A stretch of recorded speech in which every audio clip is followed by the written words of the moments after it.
Hello friends चर्चा करते हैं इकोनॉमिक्स के क्वेश्चंस जो कि टीजीटी कमीशन के लिए काफ़ी यूज़फुल हो सकते हैं। तो आइए शुरू करते हैं हमारे पास नेक्स्ट लेक्चर इकोनॉमी का। हमारे पास क्वेश्चन नंबर फर्स्ट है, भारत में मुद्रा बाजार को कौन कंट्रोल करता है। तो भारत में जो मुद्रा बाजार होता है उसको कंट्रोल किया जाता है आरबीआई के द्वारा, रिजर्व बैंक ऑफ इंडिया के द्वारा। रिजर्व बैंक ऑफ इंडिया के बहुत सारे कार्य हैं और इसमें हमारे पास इसे बैंकों का बैंक भी कहा जाता है, इसको सेंट्रल बैंक कहा जाता है। ये करेंसी नोट जारी करने का कार्य करता है, ठीक है। मॉनेटरी पॉलिसी बनाने के अलावा इसमें बहुत सारे कार्य करता है। ये जो करता है विदेशी मुद्रा का संचय करता है और जितने भी हमारे पास विदेशी मुद्रा है, विदेशी मुद्रा के साथ साथ सोना को रिजर्व करके रखना है, ये सारे के सारे कार्य किसके पास है। वो सारे के सारे कार्य हैं रिजर्व बैंक ऑफ इंडिया के पास। Reserve bank of India repo rate भी जारी करता है, ठीक है। रेपो रेट वो ऐसी रेट होती है जो कि जिस दर पर ये जो सेंट्रल बैंक होता है जिसको आरबीआई कहते हैं, ये जो वाणिज्य बैंक होते हैं जैसे एसबीआई हो गया, पीएनबी हो गया और आईसीआईसी हो गया, एचडीएफसी हो गया, इन बैंकों को ऋण उपलब्ध करवाता है और जिस रेट पर करवाता है उसको हम कहते हैं रेपो रेट। और जो वाणिज्य बैंक होते हैं जिस रेट पर ये वापस करते हैं उसको हम कहते हैं reverse repo rate. Okay, next question हमारे पास, महालनोबिस समिति का संबंध किससे है। तो जो महालनोबिस जो समिति थी उसका जो संबंध है राष्ट्रीय आय से है, ठीक है। देन नेक्स्ट क्वेश्चन हमारे पास, शून्य आधारित बजट किसके द्वारा पेश किया गया था, किसने इसकी शुरुआत की थी। तो ये भारत के पूर्व प्रधानमंत्री श्री राजीव गांधी के द्वारा प्रस्तुत की गई थी शून्य आधारित बजट। नेक्स्ट हमारे पास, नकदी फसलें कौन सी होती हैं। तो नकदी फसलें होती है जैसे हमारे पास कपास होगी, गन्ना हो गया, जूट हो गया, ठीक है, चाय होगी। तो ये ऐसी फसलें हैं जो कि नकदी फसलें कहलाती हैं और आमतौर पर जिन फसलों का उत्पादन किया जाता है पैसा कमाने के लिए बड़े मात्रा में, तो ऐसी फसलों को हम कहते हैं नकदी फसलें। तो आमतौर पर ये कपास जो होता है, जूट हो गया, गन्ना हो गया, ठीक है, गन्ना हो गया, इसके साथ साथ चाय हो गई, तो ये आमतौर पर इनका जो उत्पादन होता है वो पैसे कमाने के लिए ही किया जाता है ज़्यादातर। नेक्स्ट क्वेश्चन हमारे पास, केंद्रीय सांख्यिकी संगठन की स्थापना किस वर्ष की गई थी। तो ये स्थापना की गई थी सीएसओ की 1951 में। नेक्स्ट जो इम्पोर्टेंट क्वेश्चन हमारे पास, मांग का नियम क्या है, बहुत इंपॉर्टेंट है और आपके लिए ये टीजीटी कमीशन के हिसाब से क्वेश्चंस काफ़ी इंपॉर्टेंट माना जाता है और कई बार ये क्वेश्चंस पिछले एग्जाम में भी पूछा गया क्वेश्चंस है। तो जो मांग का सिद्धांत क्या होता है, सबसे पहले हमारे पास कहीं भी किसी भी मार्केट में एक हमारे पास होती है डिमांड, ठीक है, एक होती है हमारे पास डिमांड और एक होती है हमारे पास सप्लाई। हिंदी में बोले तो डिमांड को कहते हैं हम मांग और सप्लाई को कहते हैं हम पूर्ति। जब भी मार्केट में किसी वस्तुओं की मांग ज़्यादा होगी, ठीक है, और पूर्ति कम होगी,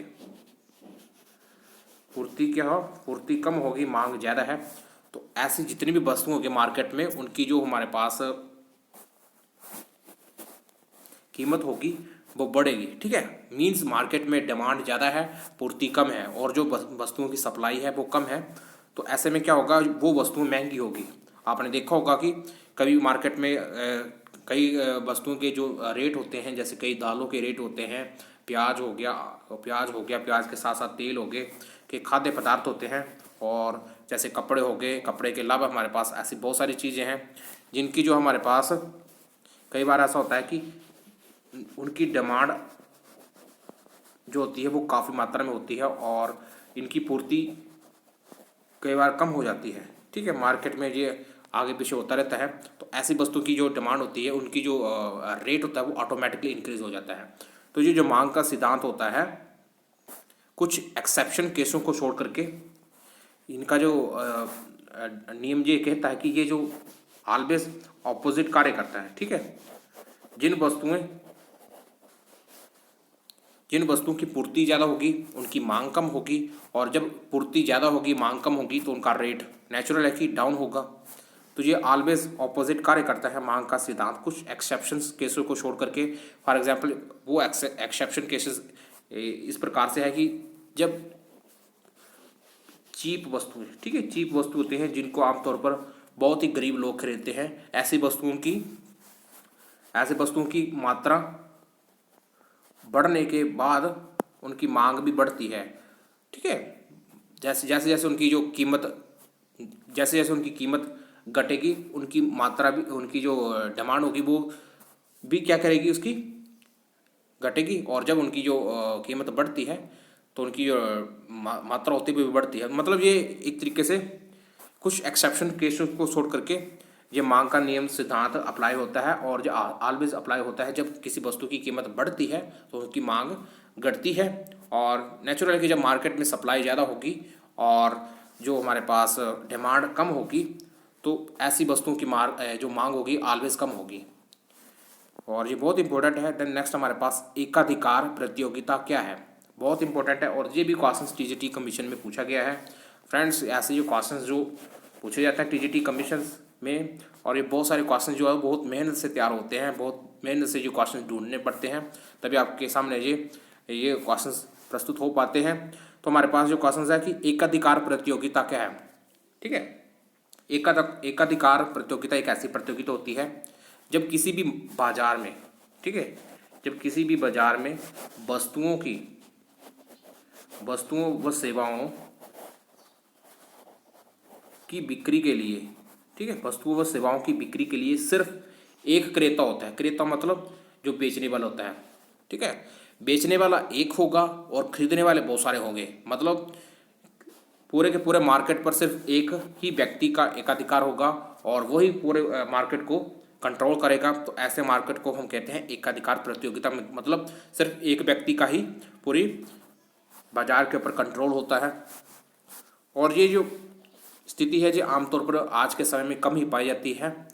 और इसके अलावा जो एकाधिकारी प्रतियोगिता होती है, आपने पढ़ा होगा एकाधिकारी प्रतियोगिता भी होती है। तो एकाधिकारी प्रतियोगिता में क्या होता है कि कोई भी वस्तुएं, जैसे हमारे पास हो गया चाय हो गया, चीनी हो गया, करियाना का सामान हो गया, या अदर्स जो भी चीज़ें हैं हमारे पास, मोटरसाइकिल हो गया, कई प्रकार की चीज़ें हैं। अब ऐसी सभी चीज़ों के लिए हमारे पास बहुत सारे क्रेता, ठीक है, बहुत सारे क्रेता मीन्स बेचने वाले, बहुत सारे क्रेता होते हैं और बहुत सारे विक्रेता होते हैं, ठीक है। मतलब बहुत सारे खरीदने वाले भी होते हैं और बहुत सारे बेचने वाले भी होते हैं। तो ऐसे बाजार को हम कहते हैं एकाधिकारी प्रतियोगिता, ठीक है। उसको कहते हैं एकाधिकारी प्रतियोगिता। और एकाधिकार वो होती है जिसमें सिर्फ एक बेचने वाले होते हैं और बहुत सारे खरीदने वाले होते हैं, उसको एकाधिकारी कहते हैं। और एकाधिकारी में बहुत सारे बेचने वाले होते हैं और बहुत सारे खरीदने वाले होते हैं, उसको हम बोलते हैं एकाधिकारी प्रतियोगिता। तो ये बहुत ही इंपॉर्टेंट है हमारे पास क्वेश्चन नंबर 6 और 7। देन नेक्स्ट हमारे पास नाबार्ड की स्थापना कब की गई थी। तो जो नाबार्ड की स्थापना की गई थी जुलाई 1982 में। इंपॉर्टेंट क्वेश्चन है और ये भी क्वेश्चन एग्जाम में अक्सर पूछे जाने वाला क्वेश्चन है। देन नेक्स्ट हमारे पास कि शेयर बाजार या पूंजी बाजार को कौन कंट्रोल करता है, ठीक है। तो शेयर बाजार और पूंजी बाजार को कंट्रोल किया जाता है सेबी के द्वारा। सेबी की स्थापना की गई थी 1988 में और इसे संवैधानिक दर्जा दिया गया था 1992 में। एक एक्ट को पारित करके इसे संवैधानिक दर्जा दिया गया था 1992 में। अगर आपसे स्थापना पूछे तो ये हुई थी 1988 में। नेक्स्ट हमारे पास बैंकिंग व्यवस्था को कौन कंट्रोल करता है। तो हमारे सिस्टम में बैंकिंग सिस्टम का बहुत ही बड़ा योगदान है। बैंकिंग बेसिकली बहुत सारे प्रकार के होते हैं हमारे पास। सबसे पहले एक तो होता है हमारे पास सेंट्रल बैंक, ठीक है, इसको केंद्रीय बैंक कहते हैं। और सेंट्रल बैंक हमारे पास आरबीआई है। इसके अलावा बहुत सारे वाणिज्य बैंक होते हैं और वाणिज्य बैंक में हमारे पास भी कई प्रकार के बैंक होते हैं। कुछ सरकारी बैंक होते हैं और कुछ प्राइवेट बैंक होते हैं, ओके। सरकारी बैंक में जैसे हमारे पास आप सभी को पता होगा जो सरकार कंट्रोल करती है। और जैसे हमारे पास सरकारी बैंक में हमारे पास हो गया एसबीआई, पीएनबी, ठीक है, पीएनबी हो गया, यूको बैंक हो गया। तो ये सारे के सारे बैंक जो है वो सरकार के अंडर आते हैं, ये सरकारी बैंक कहलाते हैं। और प्राइवेट बैंक कौन से हैं। तो प्राइवेट बैंक हमारे पास हो गया, हमारे पास एचडीएफसी, ठीक है, यस बैंक हो गया, ओके। इसके अलावा हमारे पास कोटक महिंद्रा बैंक हो गया, कोटक महिंद्रा बैंक आपने नाम सुना होगा, और इसके साथ साथ हमारे पास ICICI बैंक। ओके, ये सारे के सारे बैंक जो हमारे पास हैं ये प्राइवेट सेक्टर के बैंक हैं। तो इस तरीके से ये सरकारी बैंक हैं, कुछ प्राइवेट बैंक हैं। इसके अलावा कुछ विदेशी बैंक भी होते हैं, ठीक है, विदेशी बैंक भी होते हैं। और विदेशी बैंक में हमारे पास, जैसे हमारे पास अमेरिका के बैंक हैं, UK के बैंक हैं, कनाडा के बैंक हो गया, फिर चाइना के बैंक हो गए, जो सारे के सारे जापानीज़ बैंक हो गए, तो उनको हम विदेशी बैंक कहते हैं, ठीक है। और ये सारे के सारे वाणिज्य बैंक कहलाते हैं और इनको कंट्रोल किया जाता है RBI के द्वारा, रिजर्व बैंक ऑफ इंडिया के द्वारा। ओके, बहुत ही इंपॉर्टेंट पॉइंट है और मुझे आशा है कि आपने ये पॉइंट सीख लिया होगा। नेक्स्ट जो क्वेश्चन हमारे पास, सस्ती मुद्रा किसे कहते हैं, तो ये भी एक इम्पोर्टेंट क्वेश्चन है। सस्ती मुद्रा एक ऐसी मुद्रा होती है जिसकी डिमांड, ठीक है, इंटरनेशनल मार्केट में डिमांड जो है वो कम होती है और पूर्ति ज़्यादा होती है। ओके, पूर्ति ज़्यादा होती है, डिमांड कम होती है। और ऐसी जो मुद्राएं होती है वो कौन कौन से देशों की होती हैं, जैसे हमारे पास हो गया ये साउथ एशियन कंट्रीज़ हो गई, अफ्रीकन कंट्री होगी, जिनकी जो करेंसी का रेट होता है वो काफ़ी डाउन होता है इन कंपैरेटिवली। इनके हमारे पास यूरो हो गया, US डॉलर हो गया, इनके कंपैरिजन में इंटरनेशनल मार्केट में डिमांड काफ़ी कम होती है। तो ऐसे मार्केट को, ऐसी मुद्रा को कहते हैं सस्ती मुद्रा, ठीक है। तो नेक्स्ट हमारे पास नीति आयोग का अध्यक्ष कौन होता है, तो नीति आयोग का जो अध्यक्ष होता है वो हमारे पास होता है प्राइम मिनिस्टर। और वर्तमान में हमारे पास प्राइम मिनिस्टर नरेंद्र मोदी जी, ठीक है, भारत के प्रधानमंत्री हैं नरेंद्र मोदी जी, और वो नीति आयोग के अध्यक्ष भी हैं। तो नेक्स्ट क्वेश्चन हमारे पास, मुद्रा अवमूल्यन क्या है, तो मुद्रा अवमूल्यन क्या होता है। मुद्रा अवमूल्यन से हमारा अभिप्राय है कि जब मुद्रा के मूल्य को, ठीक है, मुद्रा के मूल्य को जानबूझ करके, ठीक है, जानबूझकर कम किया जाता है, तो ऐसे हो कहते हैं मुद्रा का अवमूल्यन करना। और मुद्रा का अवमूल्यन आमतौर पर किया जाता है इंपोर्ट को बढ़ावा देने के लिए, ठीक है।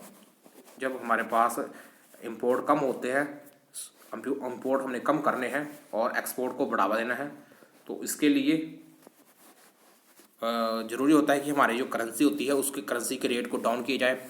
जब करेंसी का रेट डाउन होगा, ठीक है, जैसे मान लो हमारे पास भारत की मुद्रा है, भारत की मुद्रा का जो मार्केट में रेट चल रहा होगा $1 के अंदर, मान लो $1 के अंदर हमारे पास भारत की मुद्रा का रेट जो चल रहा है वो 60 है, $1 इज इक्वल टू 60 रुपी।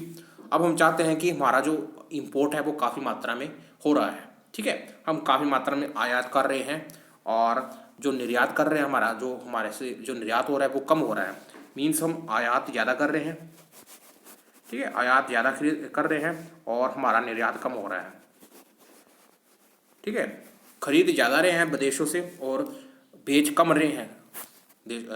तो इसमें होता क्या है, हम चाहते हैं कि हम निर्यात को कम करें और आयात को बढ़ावा दें, निर्यात को बढ़ावा दें और आयात को कम करें।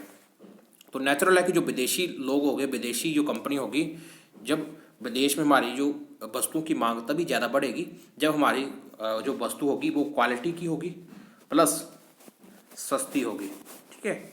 जब क्वालिटी की होगी, जब सस्ती होगी, अब सस्ती तभी होगी जब हम अपनी उस मुद्रा का मूल्य को कम करेंगे, ठीक है, मुद्रा के मूल्य को कम करेंगे तभी वो वस्तु सस्ती होगी।